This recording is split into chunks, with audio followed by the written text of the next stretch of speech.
திருச்சி அருகே அரசு கலைக்கல்லூரியில் மாணவர்களிடையே மோதல் ஏற்பட்ட நிலையில் கட்டை கம்புகளால் தாக்கிக் கொண்டதால் பரபரப்பு ஏற்பட்டது.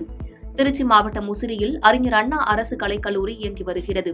கல்லூரியில் முசிறி, துறையூர், தாப்பேட்டை உள்ளிட்ட பல்வேறு பகுதிகளைச் சேர்ந்த ஆயிரக்கணக்கான மாணவ மாணவிகள் படித்து வருகின்றனர்.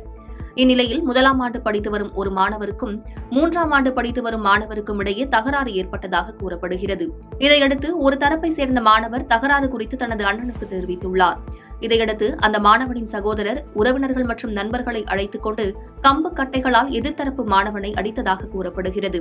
இதில் 2 மாணவர்களுக்கும் மண்டை உடைந்தது. காயமடைந்த இருதரப்பு மாணவர்களும் முசிறி அரசு மருத்துவமனையில் சிகிச்சைக்காக அனுமதிக்கப்பட்டுள்ளனர். சம்பவம் குறித்து தகவல் அறிந்த முசிறி காவல்துறையினர் மாணவர்களிடம் விசாரணை மேற்கொண்டனர். இந்நிலையில் மாணவர்களிடையே ராகிங் செய்ததால் ஏற்பட்ட மோதலா அல்லது சாதிய ரீதியிலான பிரச்சினையா என பல்வேறு கோணத்தில் காவல்துறையினர் விசாரணை மேற்கொண்டு வருகின்றனர். பாதகம் செய்பவரை கண்டால் நாம் பயங்கொள்ளலாகாது பாப்பா, மோதி மிதித்து விடு பாப்பா, அவர் முகத்தில் உமிழ்ந்து விடு பாப்பா.